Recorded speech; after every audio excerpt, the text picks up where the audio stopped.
Hello and welcome to Rewirement, the podcast where we help you make the right connections to create your brightest financial future. Brought to you by Legal & General. I'm Angelica Bell, and in this series we're helping people from all over the country to try and answer their most pressing financial questions. So far we've dealt with all kinds of things, from how do I get a mortgage to can I retire at 50 to what kind of insurance should I have if I run my own business.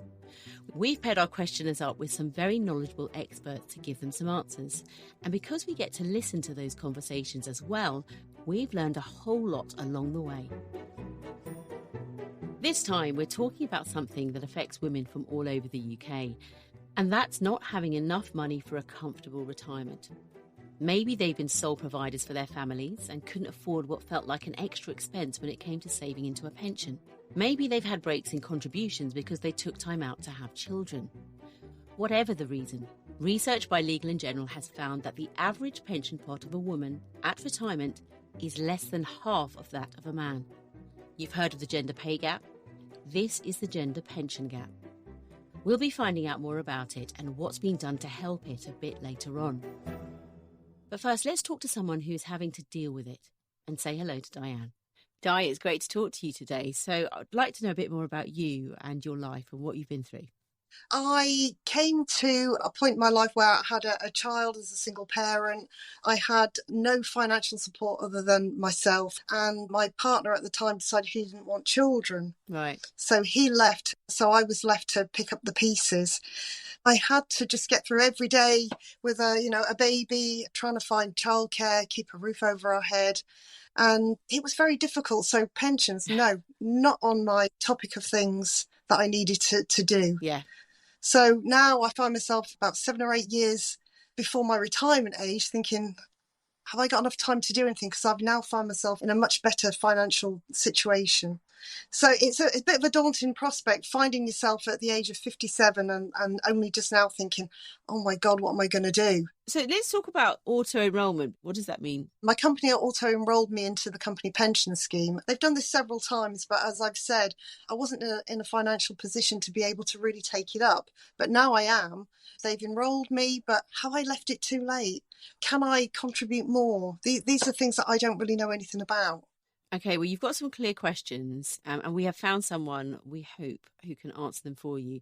She's called Angie Kirkwood, and she's part of Money Helper, the government's free financial advice service. Now, we got the two of you together, and I think we should listen to that conversation right now. Obviously, the earlier you start, the better. There's no two ways about that. You absolutely get the benefit of longer term growth, but it's never too late. So anything that you can put away at the moment is definitely a good idea. You've said, should you opt into your employer's scheme? There's a couple of things that you should think about when you're looking at auto-enrolment into your employer's scheme.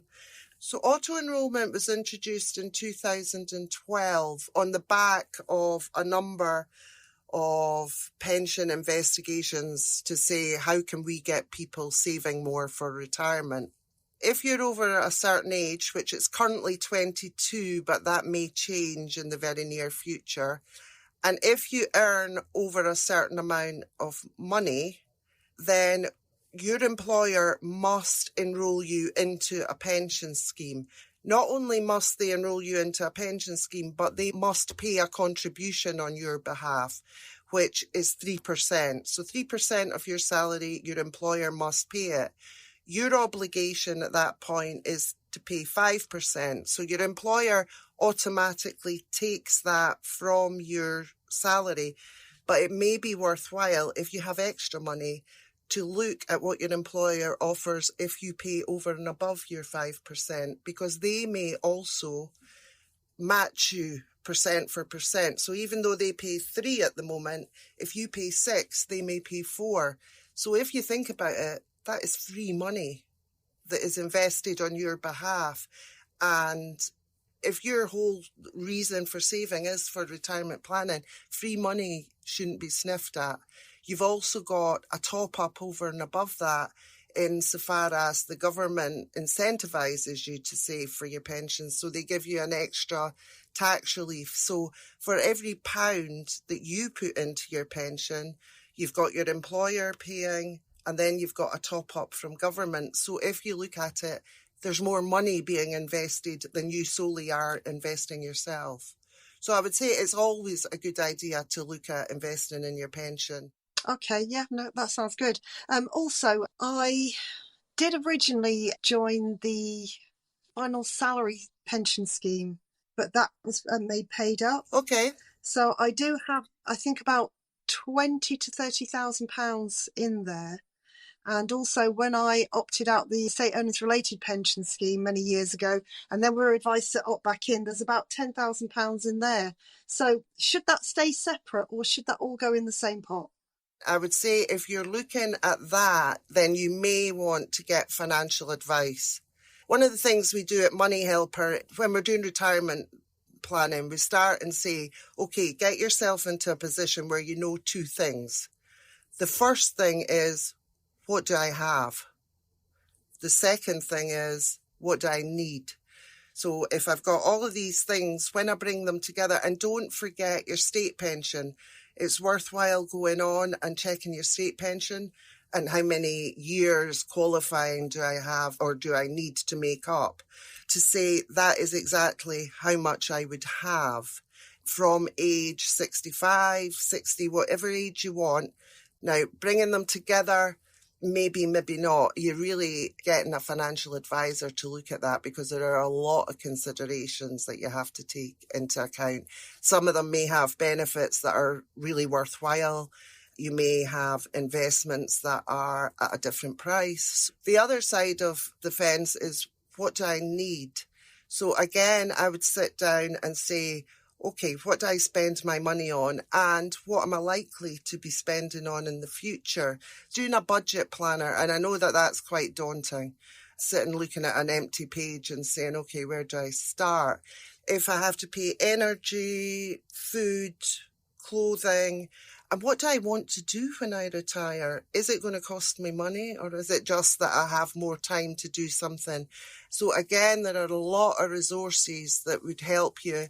There are things like retirement living standards, which you would find online, which says, on average, a couple who want to live a moderate lifestyle or a single person who would like to live a comfortable lifestyle, and they define what that is. This is how much they would need. Make sure that you have all the costs you're likely to have. And it gives you a nice, clear picture. Yeah. And if we go back to should you put extra money into your employer's pension, you can get all kinds of calculators that would then let you see for every extra pound you put in, how much would you have at the date you want to retire. So you kind of can, at that point on your own, you can kind of see, okay, where's the shortfall? Right, okay, yeah. Or you may surprise yourself and not have as much shortfall as you think you do. Yeah, well, now I've checked up on my state pension. I qualify for the entire lot.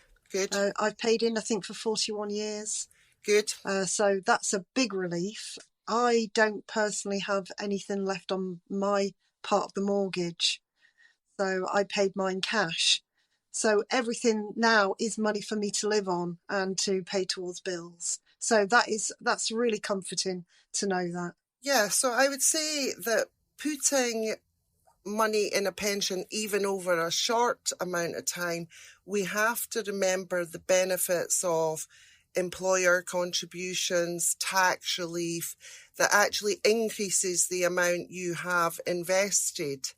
Now, where you're going to invest that, you want the best chance of growth, but you possibly haven't got enough time to take a lot of risk that you would if you were younger.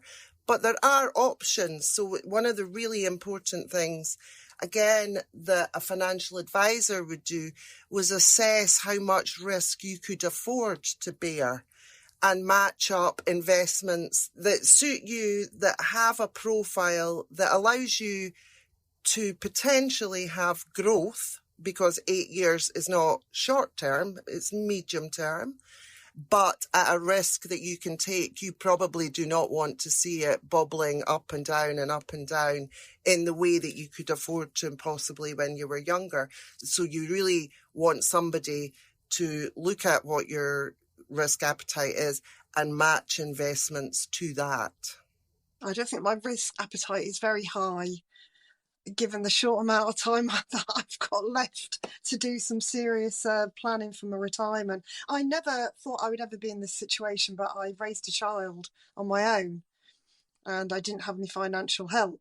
So that's why I've come to this as late as I have. And I expect there's going to be a lot of other women in my situation. That is one of the issues, the parental penalty that women do face. We have an acknowledged pensions gender gap, and there are lots of initiatives underway to see how we can stop that. And there are a lot of women who get to this age and are in the same position that I think people get put off. I know that a lot of my friends look at things, pensions, and say, that's pensions, I can't do it. You don't need to be an expert. It's just taking a little bit of time and knowing where to go for a bit of guidance and thinking, well, I don't need to learn everything about pensions. I just need to know about me and my circumstances and where I can go and maybe get hints, tips, small things that I can do. Yeah. So perhaps when our company were inviting the pension people in, they could have maybe tailored the language a bit more to make it less scary. I know that has been an issue that we've recognised in the industry, is that we tend to use language that is not immediately accessible to the average person. I think most pension providers are acutely aware of that nowadays and have really put a lot of time and effort into simplifying everything down, number one, and to look at, for example, workforces and saying, well, a workforce is made up of a lot of different people, of a lot of different age groups, sexes, people with different priorities, and are trying to be a bit more personal in the way they speak to people and the times they speak to people, and give people the option to engage in the way that they want. The money helper thing, if I'd have known about that, I'm not sure I know what that is. Can you tell me a bit more about it, please? So Money Helper was set up by government. So we're a kind of arm's length body. And as an organisation, our whole existence and our reason for being is to offer people free and impartial guidance on all money matters. So that is debt, credit, mortgages, saving, investments, and pensions. So we have a website that has tools and calculators. So when I was saying you need to look at your budget, so we have budgeting tools, we have pension tools, a lot of support for mortgages, credit. We have all the information online, but also what we have is you can phone the money guidance or the pensions guidance service. So that's with any specific question you have. Now, what they'll not give you is absolute advice, but what they will do is tell you the options that you have, the implications that you should be considering when you're thinking of making a decision. We will also point you anywhere we think that you could get extra help with any information you might need. We also offer one more thing, which is relevant for you, Diane. For every person over 50 who has a pension investment, we offer an appointment, which is a session with a guider, because when you come to retirement and taking your money out of your pension, you have a lot of options. So pension-wise is an appointment for over 50s. I would say it's actually more relevant when you are starting to think about taking your money out. It will look at all the options you have, the tax implications of how you remove your money from a pension. If you are on benefits, what the benefits implications may be. It will look at your circumstances, whether you're single or in a couple, whether you're ill at that point or not, because basically your pension provider will send you a statement saying it's time to take your benefits. Here are all your options, and that can become overwhelming. So this is a guidance session which talks you through all of these options, what your implications are, and where to go for more help. I was certainly not aware that I was able to get any kind of one-to-one guidance, with a money counsellor. If I'd have known about that way back or something similar, I might have accessed that resource. And I think that's why we were set up, because there was a broad acknowledgement that people need help with this stuff. Yeah, because just you saying that you're going to have a lot of options, it's like, what? All I'm doing is stopping work. I shouldn't need a degree to be able to access any money that I've put aside. Yeah. And again, it's about you not having to learn the whole pensions landscape. You being able to go to someone and saying, this is me and my landscape. What will suit me? Gosh, I'd like to start thinking about retiring now. I've got another 7 years left to the official government retirement age. 7 years, can I carry on working at the level that I am? Going through the menopause is, So it would be nice to say that I could do it in less time, but if I've got to go another 7 years, then I think I'll just about hang on. And after that, I don't know what I'm going to do. No idea, because all I've ever known is working. We've got a camper van, so it would be nice to be able to get out in the camper van and go off whenever we like. I like travelling. I like food, so I like going places and trying different food. So I'm going to be a fat retiree. And I'm a recent convert to the camper van life, so I can't wait either. Well, maybe one day you'll meet up in your respective camper vans. Sounds like fun, Di. Yeah, looking forward to it. But I just hope I have that extra money to be able to do it, and I'm sure I will. Well, that's the plan. But what were the main things you took away from the session with Angie? It's never too late to put some money aside. That's the main thing. It's given me the confidence to know that, because I was in a bit of a panic, I have to say. But now my mind's at rest that I can do something. Oh, that's brilliant. Well, thank you so much for sharing your story with us. I'm glad it was useful. Good luck for work. And when it arrives, good luck for retirement. Thank you very much. I'm looking forward to it. As we've said, Di is very definitely not alone when it comes to having to make choices about funding a pension or looking after a family. The gender pension gap is increasingly being recognised by government and by the financial services industry as an issue that needs addressing. To tell us more about the issue and the kinds of things you can do to help build up your pension savings, I'm joined now by Kath Fotio, Commercial Director of Workplace Savings at Legal & General. Kath, welcome to Rewirement. Hello, Angelica. Great to be here. Kath, you've been looking at this in quite some detail, and I can't believe the big difference between men and women with money at that stage of life. Yeah, absolutely. I'd agree. The biggest problem is that the gender pensions gap is just really a symptom of the gender pay gap between men and women. So we know that they're intrinsically linked because women earn less and are less likely to be in senior leadership positions. And we've done some research on this across our membership base of 4.5 million members. So what we found is that the average pension pot of a woman at retirement is £12,000, and that's less than half of a man at retirement at that same age at £26,000. So the gap is over 50% difference as women retire. So obviously with women, we know that there might be a career break in their life. Maybe they've had a baby and, they stop putting into that pension pot. So what could they do to carry on building their pension savings if, women need to do that? Well, there's a few things they could probably do. The first is they need to think about their national insurance record for state pension provision. The state pension will always be a backbone for most people's retirement income. So if you are having a career break, you should check online at gov.uk and see your national insurance record.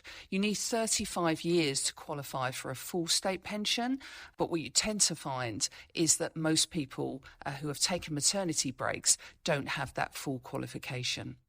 Okay, so if you do reach retirement and you don't have enough money to live on, what options are there? Well, there's a few options for you. I mean, the first that we heard from Angie at Money Helper is to use the government's free and impartial Money Helper services. They're really, really good. So if you've got general money concerns, you can go to that website. If you're over 50, then you should think about using their PensionWise service, because that specifically talks about pensions, including the state provision. The other thing that you could do is check whether you're eligible for additional benefits from the state. And there's one particular benefit that's really underutilised, and that's called pensions credit. So pensions credit's there to top up your weekly income, and it can also entitle you to other benefits like council tax or free TV licences. And then the other thing I'd probably suggest, Angelica, is look at your home, because for most people, their home is their biggest asset. So what you could consider doing is downsizing to release money so that you could fund your retirement from the money that you release from your home. Or if you don't really want to leave your family home, you could take out what's called a later life mortgage. And that's for homeowners aged 55 or above. And that allows you to borrow money based on the value of your home while you're still living in it. Really good points there, Kath. Do you have any other tips to help people build their own pension pots? Absolutely. I mean, what I'm about to say, Angelica, isn't personal financial advice. So, if anyone is thinking about something for their own circumstances, they should contact a financial advisor. But my top tips really are things like you should plan for a future full of Saturdays. Everyone underestimates how much they'll need in retirement. And we heard from Angie that there's help you can get from Money Helper to find out what that comfortable or moderate retirement might look like. Other tips that I've used over the course of my career is put more into your pension whenever you get a pay rise or a bonus. So don't just live to your means, but instead take that surplus income and put it in your pension. Always maximise, if you can, your employer contribution. So often you'll be in a employer pension scheme where your employer will match your contribution amount. So make sure you're taking advantage of that. A couple of other tips. As I've already told you, check how much your state pension will be and whether it's enough for you to support your ideal lifestyle. And then keep a real regular eye on your pension to make sure you're in full control of it and saving for your ideal future. Kath, the world of pensions can be quite complex, but Legal in General, as a pensions provider, are trying to make that simpler, aren't they? Absolutely. Many people struggle to understand pensions. It's particularly acute for women, as they really identify as having lower confidence when dealing with money, both savings and investing. So at L&G, we're doing a number of things to ensure that our communications have clear objectives, cut out jargon, call out next best actions, and really ensure that the tone of voice we use is clear and fair and warm. But this will be a continuous test for us.